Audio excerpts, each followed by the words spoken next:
दोस्तों, नावल यार दिलबरम आज कलम रहीला खान किस्त नंबर 61। अस्सलाम वालेकुम। वालेकुम। भाभी इनफाल से बात करवाएं। महद ने दूसरी जानब से कॉल यस होते सीधा मुद्दा की बात गोश गुजार करते हुक्म सादर किया। वो ऐसा ही तो था, खुद पसंद, बेतरक, टू द पॉइंट बात करने वाला। जी लें, कर लें बात। निदा मुस्कुराती आवाज़ में बोलकर फ़ोन इनफाल की जानिब बढ़ाया था। इनफाल जो रेहान की सिर खिलाती आधी खुद खा रही थी कि निदा के यूँ फ़ोन सामने करने पर भवें उचकाई। महद की कॉल से बात करना चाहता है तुमसे। महद की कॉल है, बात करना चाहता है तुमसे। मेरी दा ने फ़ोन की जानब इशारा करते आगाह किया, जबकि महद का इतने दिनों बाद अपने लिए फ़ोन कॉल आने पर गुस्से से चेहरा तमा उठा था। आंखें यकदम छोटी करके उसने खास जाने वाली नज़र से फ़ोन को घूरा था, जबकि दिल भी स्पीड पकड़ चुका था। इतने दिन हो गए थे उस पत्थर ने मुड़कर ना पूछा था। एक तो भाई और निंदों देवरों की शादी से महरूम किया, फिर घर से महरूम किया और इधर भिजवा दिया। ऊपर से ना कोई हाल अहवाल बताया, ना दरियाफ्त किया, ना खुद है। और अब उसे याद आ गई कि उसकी एक बीवी भी है जो घर पर उसके दोस्त के घर रह रही है और उसके इंतज़ार में घोल रही है कि कब वो आए और उसे वापस हवेली ले जाए। पर यहाँ तो दूर दूर तक ऐसे कोई आसार ना थे। मुझे नहीं करनी बात। इनफाल तो गोया भड़क की उठी थी, जबकि महद ने उसे गुस्से भरी आवाज़ सुनकर लाभ बिंचे। भाई वो निदा शर्मिंदा सी हुई। स्पीकर पे करें आप। महद ने गंभीर आवाज़ में निदा को कहा, जबकि निदा जी भाई कहकर फ़ोन स्पीकर पर डालती इनफाल की गोद से रेहान को उठाकर ड्राइंग रूम से निकल गई। क्या मसला है तुम्हारे साथ, बात क्यों नहीं करने?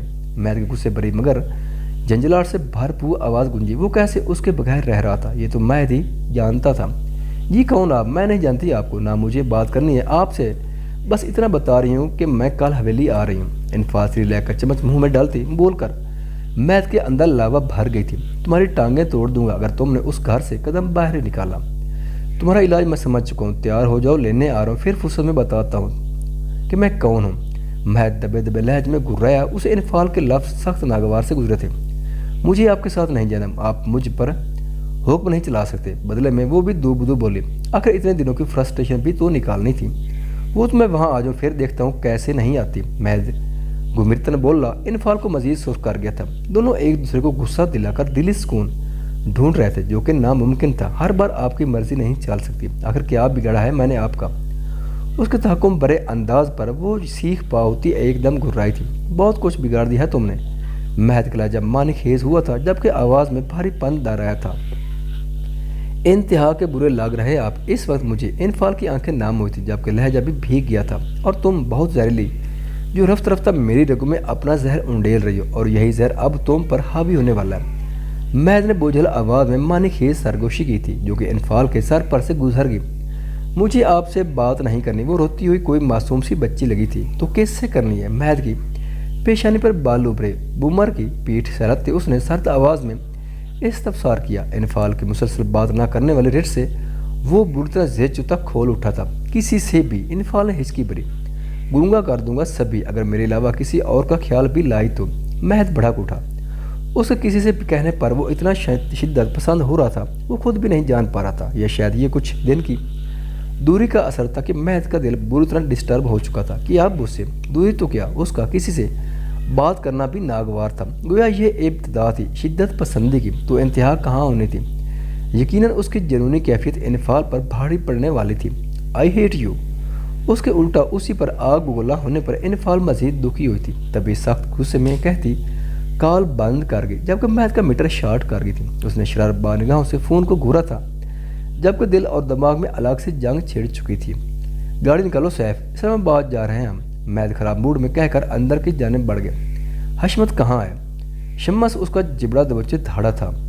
ज़मीन खान उस वक्त काबिल रहम हालत में लग रहा था। उसका पूरा चेहरा शम्मस के पड़ने वाले मुक्कों से सूझ चुका था, जबकि हफ्ते में सिर्फ 2 दिन खाना मिलने पर उसमें हिलने की सकत बाकी ना रही थी। वो बहुत कमज़ोर हो गया था। उसका सिर्फ पानी पर गुजारा था। पिछले 1 हफ्ते से वो मार खा रहा था, पर ज़बान खोलने से इनकारी था। जबकि शम्मस का सवाल फिरोज़ और हशमत के मुताल्लिक था। मुझे नहीं पता, वो दर्द से करा था, बामुश्किल बोल रहा था। उसकी ना की रेट ने शम्मस खान को मजीद तैश दिला दिया कि वो अपने उफुक का बदला लेने के लिए पागल हो रहा था। ठीक है ना, बताओ, वैसे भी आज तुम्हारा आखिरी दिन है और मुझे यकीन है तुम्हारे जनाजे पर ज़रूर आएंगे। वो इतने दिनों से उस बूढ़े की हट तरमी पर वो सब्र के घूंट पिए हुए था और आज उसका सब्र जवाब दे गया था। का क्या मतलब? ज़मीन खान हकलाया सा आ गया था, जबकि शम्मस ने کاٹ دار نظر سے اس کو دیکھا تھا۔ فیروز UAE ہے اور حشمت پاکستان ہے، مجھے نہیں پتا وہ کہاں ہے۔ رومانہ اور شاداب جانتے ہیں اس کے بارے میں۔ اس کی آنکھوں میں آگ کے شرارے پھوٹتے دیکھ کر زمین خان نے پسینے سے شرابور بلاخر بول پڑا۔ جانے کہ اس احساس کے تحت زمین خان نے اپنا منہ کھول دیا تھا۔ شاید مرنے کا خوف ہوا تھا، کیونکہ وہ جانتا تھا شمس جو کہتا تھا وہ کرتا تھا۔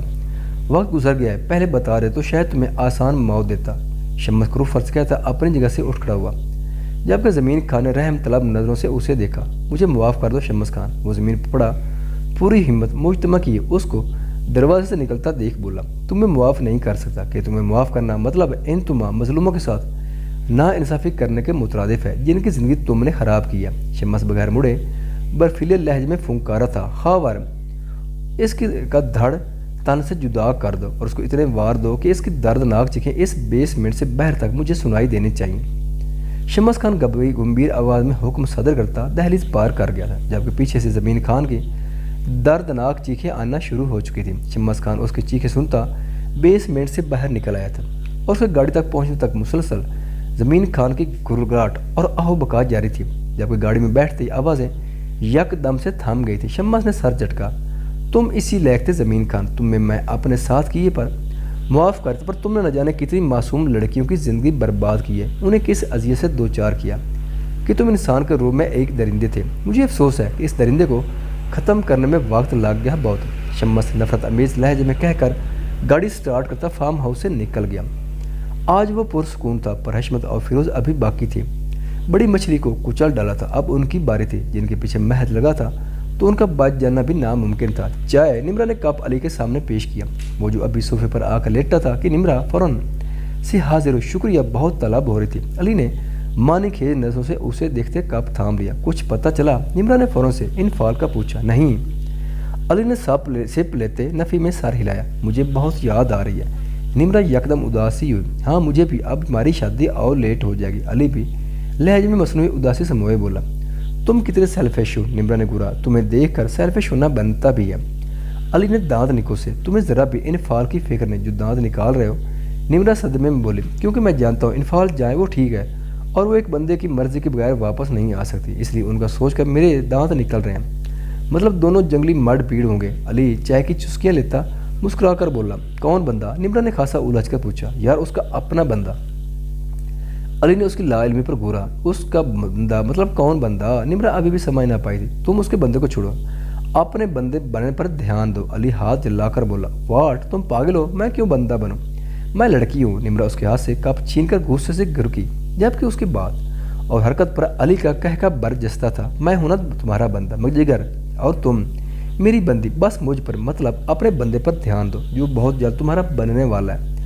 علی نے آنکھ وینکی اور کپ واپس اس کے ہاتھ سے لیا۔ بدتمیز، اس کی بات سمجھ آتی۔ نمرا خیفہ زدہ ہوئی، ابھی کہاں ہے بدتمیزی؟ اچھا ادھر آؤ، یہ چائے تو میٹھی کرو۔ وہ اس کا لال ببو کا چہرہ دیکھ کر مزید تپ کر بولا، بکواس نہ کرو۔ نمرا نے منہ پھیرا، اچھا تو جو تم خود بکواس کرتی ہو مطلب میٹھی کرتی ہو، اس کا کیا؟ علی نے آنکھیں دکھائیں۔ کھسک گئے ہو تم؟ نمرا نے آنکھیں دکھائیں۔ ہم، تمہاری صحبت کا اثر ہی اتنا خطرناک ہے کہ کیا کروں؟ وہ اس کی کلائی پکڑ کر اپنی جانب کھینچ کر اپنے نزدیک ترین بٹھا چکا تھا۔ دور ہٹو، پاس کہاں آئے ہو؟ علی نے منہ بنایا اور مزید قریب کیا۔ میں تمہارا منہ نوچ لوں گی۔ نمرا اس کی گرفت میں جٹپٹائی، ہاں پر میرے طریقے سے۔ علی نے مزید زج کیا، میں لالے کو بتاؤں گی۔ وہ بنا اٹھی اس کی ہٹ ترمی پر، لالے کو بتا کر تم مجھے کھلم کھلا دعویٰ دینا چاہتی ہوں، بڑی آئی کوئی چلاک لمڑی ہو، میرے منہ پر واویلا اور چوری چوری چونچ لانے کے پکے انتظامات۔ وہ بات دوری چھوڑتا دانتوں تلے لب دبا گیا۔ مرو تم، اس کی بات کا پس منظر سمجھتی وہ تڑاک اٹھی، ساتھ مرے گے میرے طریقے سے۔ علی نے آنکھ وینکی، علی کے بچے۔ نمرا کا صبر اس باتونی پلس اور دماغ بندے کی باتوں سے جواب دے گیا تھا۔ آئے زخموں پر نمک نہ چھڑکو یار، ابھی تو شادی نہیں ہوئی، بچے کیسے آئیں گے؟ علی نے بے سختہ دل پر ہاتھ رکھے دکھی لہجے میں کہا تھا، جبکہ نمرا کھولتی ہوئی اس سے دور ہوئی، تم 2 نمبر عمران ہاشمی، میں تمہارا سر پھاڑ دوں گی اب اگر بکواس کی تو۔ وہ ٹرے میں پڑی پرچ اٹھا کر گھرائی، کب سے وہ اس کا ضبط آزما رہا تھا۔ اچھا ٹھیک ہے، پینک مت ہو، شادی کے بعد تمہیں 1 نمبر بن کر دکھاؤں گا، بلکہ اس سے بھی کچھ زیادہ۔ علی بالوں میں ہاتھ پھیرتا دل کشی سے مسکراتا لوفرانہ انداز میں گویا ہوا، بس بہت کار لی بکواس، میں بھی جان کو تمہاری حرکتیں بتاتی ہوں۔ وہ ناک کے نتنے پھیلائے غصے سے تیز تیز سانسیں لیتی پھنکاری، ہوں शायद जल्दी करना चाहती हो चालाक लोमड़ी, अली बमुश्किल कह का जब्त किए उसे मजीद सीख पा कर गया। जबकि इस बात पर सब्र का पैमाना छिलकते ही निम्रा ने हाथ में पकड़ी पिरिच उसकी तरफ दाएं हाथ से यूं घुमाकर फेंकी थी, गोया वो कोई कैरम बोर्ड की गोटी हो। जबकि अली ने फौरन उसे सर नीचे को झुकाते खुद को बचाया था। वो ऐसे ही किसी रिएक्शन का मुंतजिर था। अली अगर बर वक्त नीचे ना होता तो पिरिच उसके माथे पर ज़रब लगा चुकी होती। मसीह ट्रेने की ज़रूरत है, अली कह कर लगाता बोला, मैं तुम्हें नहीं छोड़ूंगी। वो अपना निशाना खिता होते धुर्राई, मैं कब कहता छोड़ो यार, मैं तो कहता कास कर पकड़ रखो। वो मजीद फैला जबकि निम्रा धप धप करते किचन में गई और ठीक चंद सेकंड बाद वो बेलना लेकर हाजिर थी। जबकि अली ने बेलने को देख आंखें निकाली, ये किस लिए? तुम्हें सेकने के लिए है। निम्रा अपने हाथ पर बजाती धाड़ी, ठीक है फिर मरम भी तुम अपने कोमल हाथों से रखोगी, बोलो मंजूर है। जबकि निम्रा ने वहीं से बैलन पूरे जोर से फेंका था जिससे अली उछलकर उस वार से भी बच निकला। जबकि निम्रा सर पकड़कर रह गई। है ये अदा, ये नाज, ये अंदाज आपका धीरे धीरे प्यार का बहाना बन गया। चलो तुम भी सुनाओ अपने सुरीली आवाज़। अली ने खुद को घूरते देख हुक्म दिया, भाड़ में जाओ। वो चिल्लाए, क्या ये गाना था? बहुत ही खतरनाक था। अली ने आंखें घुमाई जबकि निम्रा कुर्ती पैर पटकती वॉक आउट कर गई। ख़वातीनो हज़रात, वीडियो देखने का शुक्रिया। अगर वीडियो पसंद आए तो चैनल को सब्सक्राइब करें और साथ ही बेल के आइकन को लाजमी प्रेस करें ताकि आपको आने वाली वीडियोज़ के अपडेट सबसे पहले मिल सकें। खुदा हाफिज़।